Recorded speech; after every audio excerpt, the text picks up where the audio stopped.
Good afternoon, traders and investors. Will back here with another one, coming to you with another Sunday night video. And it's that time of the week, guys, where we get into the top 5 options plays for the upcoming week. That being said, guys, I apologize for the late upload. Obviously, today is Mother's Day. Spent a lot of time with family. Just a quick reminder, guys, I know we're always locked into these markets and looking for profit, but just don't forget to spend time with your family. You only have one. Money, you can make it, you can lose it. It'll always be there, but your family, you only have one. So make sure to spend the time with necessary on days like this. So now, guys, what we're going to do today is go over the top 5 options plays of the upcoming week. These are all, if you're new to the channel, they're all going to be short put plays, meaning we are writing puts in hopes of not being assigned and collecting very juicy premium in the process. However, if we are assigned, we will then write covered calls on the stock and generate even more premium. It is basically a premium farming strategy both ways on the put side and if assigned on the call side too. Very, very easy strategy to run whether you're a beginner, intermediate, or even advanced investor. And it's the strategy that I use most often on the channel, which allowed me to generate over 75%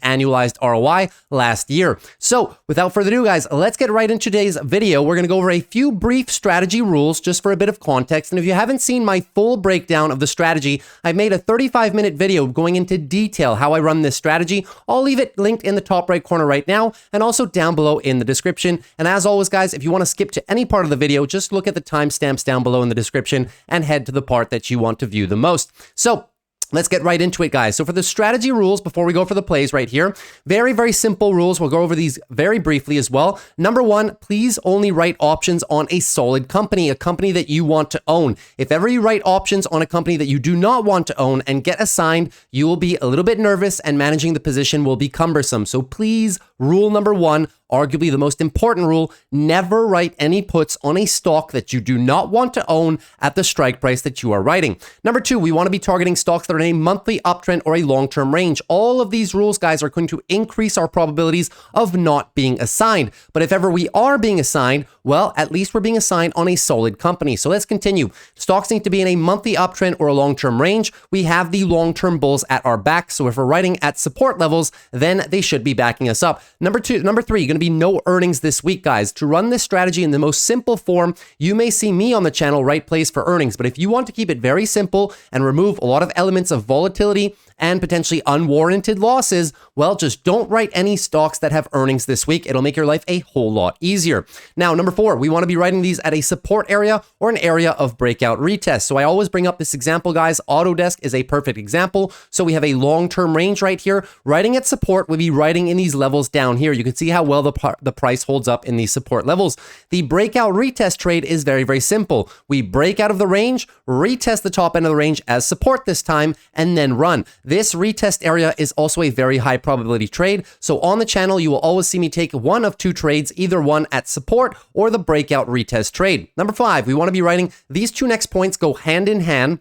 We want to be writing on red or flat days, and that specifically is because we want to be writing at or lower than the expected move. So a stock in any given week has an expected move. That is the probabilities that Wall Street attributes to the stock to go up or down. You can see I have Elf Beauty pulled up on the chart right here. If you guys don't know what the expected move on a given stock is, just go to optionsai.com. They have a free tool that lets you estimate it. So you can see here, up or down, we're supposed to move about 5% from here to Friday. So we want to be targeting the bottom end of this range towards the lower bound of the expected move and writing under that. So obviously, guys, when we're trying to write on a red or flat day, that will be pushing us down into the expected move, and we could be writing strikes under this expected move, which increases our probabilities once again of not being assigned. That's why I'm usually always writing puts on red or flat days. I never chase the market. If a stock is green, I just will not write any premium on it on that Monday or Tuesday. And now, number 6, we want to be writing between 0.5 and 1% in weekly premium. Very, very simple, guys. That is how much money we're getting, how much ROI. And if you're always getting about 0.5% to 1% in weekly premium, you should be making on the value that you're trading approximately 26 to 52% per year, very conservatively, as long as you respect the strategy, guys, right? We only take losses when we kind of deviate from the strategy. So if we stick to all of this, we should be probably beating the market regularly in normal years, right? So this is very, very quick rule. And if you want to know the 0.5% rule, 1% rule, it's pretty much an art form, guys. It's the perfect level that I've determined after running this strategy for years and years and years at this point. It really represents the best risk to reward ratio, right? So most of these trades, when we're writing at these percentages, and I'll remind you, these percentages, guys, is very, very simple. Let's say you have an options chain in front of you, right? So we have Elf Beauty right here to come back to our example. 1% would be if you see, let's say the stock is trading at $150, or you want to write at $150, you would need to see $1.50 on this bid. 0.5% would be half of this, so look for 75 cents. The reason that we go for 0.5% to 1%, especially more oriented towards the 0.5% rule, guys, is because not only does it give us good ROI, but also the strike is usually far away from the stock price. So number one, we're making decent money on an annualized basis. And number two, our risk of assignment is very low. That is why I really like the 0.5 to 1% weekly premium range. And the last one, take profit at 90% of the contract, guys. Pretty self-evident, right? This strategy is very, very passive. So as soon as you set up your orders and you get filled, well, you're going to want to set a take profit limit order at 90% of the contract value. This strategy is very beautiful because it allows us to not spend 7-8 hours a day in front of our charts. We just pick our plays and let the time decay run its course on the option. And every day that the stock remains above our options price, the premium is just going to remain in our pocket, right? The time value on the contract is just going to erode until Friday, and then we get to keep all the premium. So the reason we set a 90% take profit is if ever this happens on a Tuesday or a Wednesday after you've opened positions on a Monday, well, at least if you're not at your computer, those positions will just come off the table, you collect the profit, and we pretty much move on to the next trade. So with all that out of the way, guys, hope you appreciated that. Now let's move right into our top 5 options plays of the week, right? So SPY, just a little bit of context, S&P and the QQQs are still looking very healthy. We have weekly bounces underway, and the bulls have recaptured a lot of your shorter term timeframes, such as daily uptrends on both the SPY and QQQ. Now, we do have a big news event this week. It's going to be happening on the Wednesday session, which is going to be CPI. Keep a very close eye on your headline number. Supposed to be 3.4%. Little bit of context. In the last 4 months, inflation has been doing steadily uptrending, right? So we went from about 2.93% in January all the way up to now about 3.4. If this number comes in higher than 3.5, there will probably be some retaliation from the bears in the market, and we could have a little bit of a drop. So please this week be very, very careful writing options. Be very conservative with your strike prices because this could be a very large market moving event. And obviously, if inflation comes in lower than the expectations and really goes against the trend of the last 4 months, well, it'll be a very good day for the markets most likely. So just be very careful this week. Very big week with CPI. So the top 5 plays of this week, guys. Let's get into the first one. The first one's going to be a very easy play. We're going to be looking at Apple. So Apple, 183.05 was the closing price on Friday. The expected move for Apple this week is about 179.93, exactly where we want to be writing at support. The 180 range is beautiful prior support, acted as resistance for the markets, should be acting as support as we pull back into it, looking to set that weekly high or low for further trend continuation. All of our major moving averages are below us as well. So this whole 178 to 180 pocket is a very juicy opportunity to be writing on Apple. So let's take a look at Apple contract premium and see, is there any premium available at the 180s or even the 175s? So let's take a look at Apple right now. And we're going to go through this. So in terms of our puts, let's take a look at the 180 to 175 range. We need to see at least 0.5%, right? So as of now, Apple 180s are only at about 57 cents. We would need to see half of this strike price in cent increments to be 0.5%. We would need to see 90 cents. If you want to know how I'm doing that so quickly in my head, just divide this strike price by 2, and that's what you should see in cent increments. So as an example, 0.90, right, is what we're looking for, divided by our strike. That is 0.5% per week. Very easy mental way to do these calculations, right? So we need to see about 90 cents. If for ever which reason we get a little bit of a dip on Monday on Apple, this will probably open up either the 180s or the 178.50s. We want to be going as low as possible while still being below the expected move. The expected move is about 180, right? So if we can get 180 or even below 180 at the 177.50, that would be a very juicy trade in my opinion. So what we want to see, I'm willing to give it, because Apple is not so volatile, guys, I'm willing to go a little bit below 0.5% just because the 180 level is pretty juicy. If for whatever reason I see 75 cents on this contract on a Monday or Tuesday morning, I will probably take that trade. very easy trade on Apple. Gorgeous company. Daily uptrend is resetting now after the earnings, right? So if we get a little bit of a dip early on in the week down into the maybe 182s, 181s, that would be a perfect location to be then sniping these 180 contracts. So just keep an eye on that move for Apple. Now, stock number 2 is going to be Palantir. Palantir coming down off their earnings. Their earnings were actually very, very good. The only problem is that they went up tremendously on the day before earnings, and even the week run up into earnings, guys, was a very, very powerful week to the upside, right? So just giving back a lot of those gains. Now Palantir is sitting in a beautiful breakout retest area, right? So this green box, previous support back here in 2021. We obviously had it as previous resistance too. This is the monthly chart. We're in a monthly uptrend, breakout of this range, retesting the top end of the range, and now we're looking to expand this monthly uptrend. So this entire portion right here is just very healthy monthly consolidation in my opinion. And if we head down into the lower $19 range, could be a very juicy spot to pick up some shares on Palantir. Now, so the expected move for the week is about 1978. So we want to be riding below this expected move. Think 1950, right around our 200-day moving average, this green line right here, and even think 19. So let's take a look at Palantir stock and see what premium is available at the 19.5s and at the $19 for Palantir. So in terms of our premium, let's get it together right now.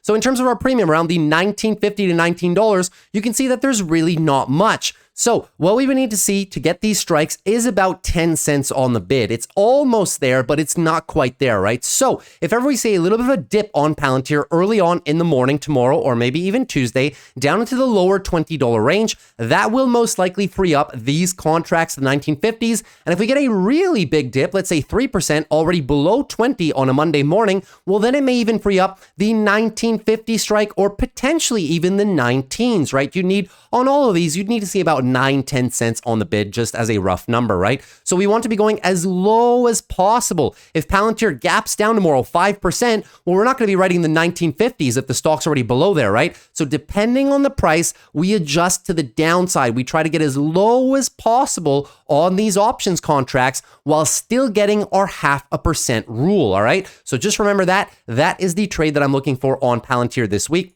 Just looking for this big area of support, this whole $19, $20 range to continue acting as support for our long-term bulls. Now, play number 3 is going to be Uber. Uber also had earnings last week and came into a little bit of a dip after earnings. I love their earnings, guys. Company is doing beautifully, and even at $66, their valuation at a 1.5 peg is really not too bad. So the area that we're targeting is this green box right here. Classic breakout of the previous all-time highs, come back to potentially retest it. 12 monthly EMA is right there. Juicy previous all-time high resistance. That should be our support level. That is starting pretty much $60, right? But $60 away from 67 current price is about 10-12% away. So we're not really expecting to get all the way as low as here. We have our 200-day moving average. This is very interesting. 200-day moving average is sitting right here at about 61.54. So the expected move on Uber for the week is about 64.92, just under $65. So the area that I'm targeting, guys, is as low as possible into the lower 60s as we can get. 63, 62, 61. We're probably not going to get the 60s, but if we can get 63, 62, 61, those would be fairly juicy levels. So let's take a look at some of our options on Uber and see what we can get lower than, or 63 and lower pretty much at this point, right? So let's load up the list. Give me a quick second. All right, so looking at these 63s, guys, you can see that there's really not that much premium at all on them right now. As a matter of fact, even at the expected move at 64, there's really not that much premium either. We would have to see at least 32 cents, which would be 0.5% in relation to this strike, and it's just not there yet. So Uber would be one. We'd have to be a little bit patient with it on the Monday morning session. If for whatever which reason Uber Monday or Tuesday dips down into our expected move, comes down into 65, well then that is going to open the following trade, guys. That is going to open the 63s, maybe even the 62.50s. I'll be looking for 63 all the way down to 62, depending on the size of the move down. Obviously, it could always just move up on the Monday session, and then we would just have no trade for the week. But if ever the stock comes to us and we're being patient, comes down into 65, 64, even tomorrow, right? That would be a nice 2-3% drop. Well, then it may open up the lower strikes down here around the 63, 62. So these are going to be the ones that I'm going to be primarily looking out Therefore, look for about 30 cents on the bid, guys. Even if you see 25 cents, right here, would not be opposed to taking that trade, even if it's slightly under a 0.5% rule, just because it's such a juicy location, guys. We are probably expecting a bounce relatively soon on Uber. And if we're assigned in these levels right here, yes, it's close to the all-time high, but with such powerful earnings, I really do believe that if the markets do continue their bullish momentum, we are most likely going to get some follow through on Uber. So it could be a nice case of, if we do get assigned, just a touch and go further, and then we can make some juicy profits on the covered call side. Now, moving on to our next stock. Fourth stock is going to be AMD. So AMD has been one that's been in a daily downtrend now for a considerable amount of time. That being said, it is currently trying to find a bottom. I have the labeled support area right here, 142 down to about 133. That is going to be the juicy area for AMD. It represents the next big area of support. Our 50 EMA is right here on the weekly and also on the monthly, guys. Beautiful monthly breakout, retesting, trying to find the monthly high or low before most likely running later on into the year. So I do believe that this area of retest right now, this 141 to about 132, could represent a very good trade opportunity location for us.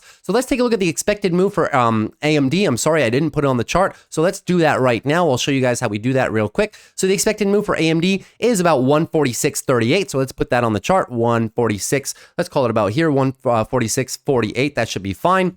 This red line right here. And then we look into the options plays. So let's see if we can find some plays on AMD in below the range that we were targeting, right? Below this whole 146.50-ish level, we would want to be in this support, guys, 142 or lower if possible, right? So let's take a look at some of the options on AMD and see if we can get something, below here, maybe in the 143s, 142s, as low as we can get, right? So pulling up the charts right now, as you can see, there's not much premium there yet. The only premium that respects our rules comes in at the 146. 146, although it's right at our expected move, in my opinion, still a little bit too high for AMD. I want to get a little bit greedy on this one. 144 or better below the 200-day moving average, as close as possible to this support as we can get. So if AMD opens bearish tomorrow and comes down and starts revisiting 149, 148, at that point, guys, you may be able to find lower than the 146. You may be able to find the 144s, 143s potentially. We want to go as low as possible while getting roughly 0.5%. So if we're targeting these lower 140 ranges here, guys,